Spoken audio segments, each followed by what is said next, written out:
Everyone, it's Cass. Welcome back to my channel, What Cass Read.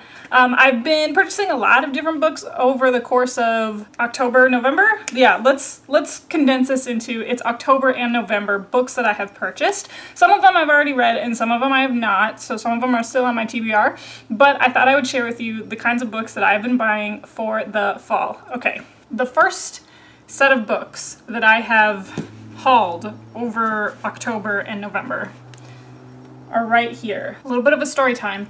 I got into a really bad reading slump.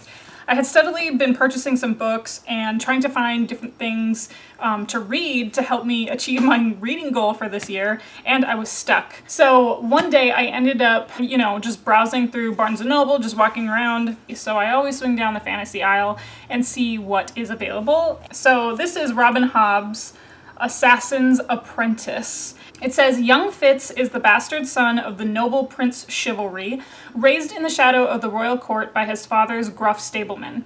He is treated as an outcast by all the royalty except the devious King Shrewd, who has him secretly tutored in the arts of the assassin. Right there, I was like, I think I like this. For in Fitz's blood runs the magic skill and the darker knowledge of a child raised with the stable hounds and rejected by his family. As barbarous raiders ravage the coasts, Fitz is growing to manhood. Soon he will face his first dangerous, soul-shattering mission, and though some regard him as a threat to the throne, he may just be the key to the survival of the kingdom. And so I purchased this one first, and as soon as I got through like the first two chapters, then I was like, you need to get the rest of the books in the series. So I picked up Robin Hobb's Assassin's Apprentice, and then the second book, Royal Assassin. So this is one with an older cover. And I'm not going to read the backs of that one because I don't want any spoilers.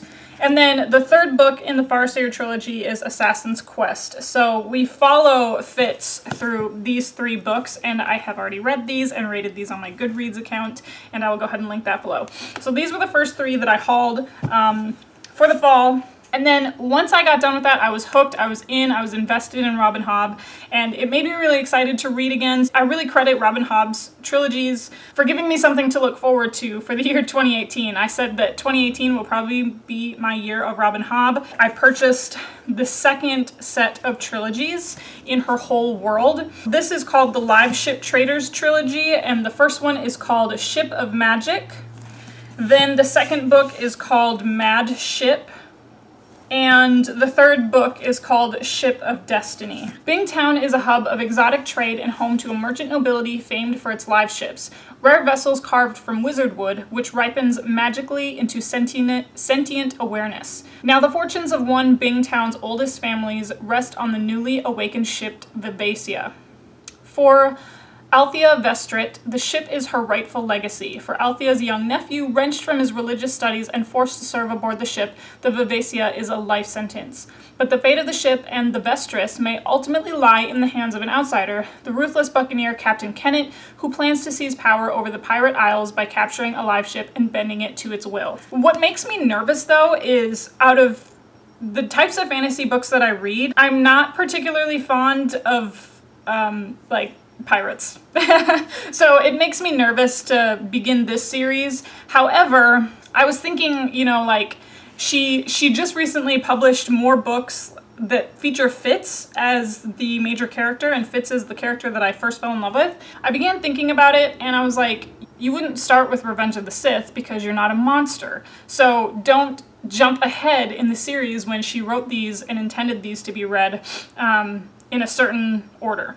And that is the publication order. So that's the Robin Hobb section. A book that I have picked up, this is by Diana Gabaldon. This is 7 Stones to Stand or Fall. This is actually a collection of short stories that she's written as a part of the whole Outlander world. I have read several of her short stories already, and I've read the whole Outlander series. Diana Gabaldon actually excels at a short story, so I'm very excited to begin this. But the 7 short stories that are in here are The Custom of the Army, The Space Between, A Plague of Zombies, A Leaf on the Wind of All Hallows, Virgins, A Fugitive Green, and Besieged. There's 2 short stories in here that have never been published before, so if you had already read some of those short stories by Diana Gabaldon, you're like, why do I need the whole collection? It's because she published two short stories that have never been released before, and one of them is Virgins, which features Jamie Fraser and Ian Murray when they're 19 years old. So that's that one. Then I also picked up Neil deGrasse Tyson, Astrophysics for People in a Hurry. I'm a huge NDT fan. I really think I would enjoy this as an audiobook, to be honest. Like, I kind of mostly bought it as like a coffee table read, and I don't believe this is something that you can like truly power through, just because even though it's written with like the funny humor and wit of Neil deGrasse Tyson, it's still astrophysics heavy. It's still pretty science heavy. So I kind of mostly bought this just as just a coffee table to have, and I like the cover. Another fantasy book. This is called Age of Swords by Michael J. Sullivan. He recently released this year. I'm a huge Michael J. Sullivan fan. This is the second book in his Legends of the First Empire series. He's created this whole world in his first Rhaeria books, and this is kind of the prequel to that. And the whole series kind of follows the human race has been growing. The elves have kind of been like tucked away back in their realm and haven't really paid attention to the humans because they don't care about the humans. But then one of the humans ends up killing an elf, and it became the first time that someone had ever killed an elf. It just sets off this whole chain of events. The elves trying to catch revenge, the humans kind of understanding where their place is in this world of magic. So this is the second book of that series. If you're someone who is intimidated by fantasy, but want to check something out that's not young adult, I say give Michael J. Sullivan a try. I feel like he gets straight to the point because the books are a manageable length, so he's able to get straight to the point without getting bogged down in details that you may or may not care about in some of the larger fantasy reads that are out there. Another plus is that Michael J. Sullivan is super active on Goodreads. I took part in a Kickstarter campaign that he launched, and I'm eagerly awaiting for that book to arrive. It should arrive, I think, in December. So I'm going to be able to include this in my November wrap-up, just because I finished this book at the beginning of the month. So super excited to bring this to you as well. And then the final three books in my haul. The first one, let's just get this out of the way. I screwed up. I screwed up big time. It's entirely my fault. I just didn't like read it all the way through. I didn't read it entirely. But I was going through half-price books, and I had seen a bunch of people talk about The School for Good and Evil. And I just wanted something light. I like to read young adult and middle grade, just sort of as a palate cleanser in between all these thicker books that I end up reading. I heard really good things about The School for Good and Evil, and it turns out I ended up getting book 2. This is A World Without Princes. So I'm a little bit mad at myself because now I can't find book 1, and hopefully I'll like it because I have the second one with me. I don't know what I was thinking. I just, grabbed it off the shelf and I didn't read it clearly.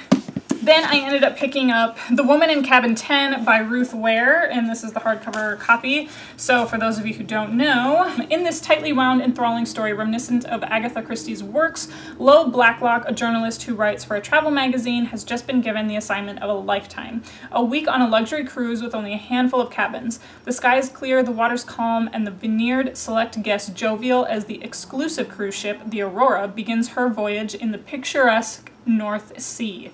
At first, Lo's stay is nothing but pleasant. The cabins are plush, the dinner parties are sparkling, and the guests are elegant.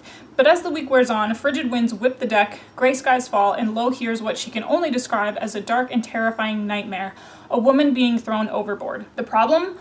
All passengers and crew members remain accounted for, and so the ship sails on as if nothing has happened, despite Lo's desperate attempts to convey that something or someone has gone terribly, terribly wrong. I picked this one up. I saw a ton of people, my friends, reading this on Goodreads. I hate for this to sound as bad as it's going to, but I kind of treat these as throwaway novels. They're just little palate cleansers for me. So I like to pick up ones that have a little bit of suspense to keep me going and keep me invested. So that's The Woman in Cabin 10, Ruth Ware. The final book that I ended up picking up is Illuminae, the Illuminae Files by Aime Kaufman and J. Kristoff. And this is a BookTube made me buy it book. I had seen enough people on BookTube pick up this book that I was like, okay, I think it's worth your time to give it a try. And I'm not just talking about young adult readers, everybody who has gotten their hands on this book said it was worth their time. just because it was an interesting format, it was quick read, it was something that kept them invested. So I feel like I don't really need to go through the premise of this one just because I think everybody's familiar with it, and I'm working my way through it right now. Honorable mention, I'm going to put a little photo somewhere. I also have The Warrior's Path. The Warrior's Path by Karim Soman. The reason why I don't have a physical copy is because I was sent an ebook version of it. Karim, the author, contacted me on Goodreads asking me if I would like a copy of his book in exchange for a review. Just so you know, I don't accept any money from authors to be able to do these reviews. Yeah, he sent that to me, so that's why I don't have a physical copy of it. It is in my iPad right now in my Kindle app, so that's just honorable mention of a book I hauled, even though it was sent to me for free. Whew, okay, so that wraps up my fall book haul. You will see some of these in my November wrap-up. And if you have any questions about any of these books, or if you've read any of them and you're like, yes, you need to start that next, go ahead and leave a comment in the comment section below. Otherwise, you can follow me on all of my social media. My Goodreads account will be listed below, and then you can find me on Instagram and Twitter at WhatCastRead, the same as this channel, all one word, super easy to find. You guys know how these videos end. I'll talk to you later. Bye.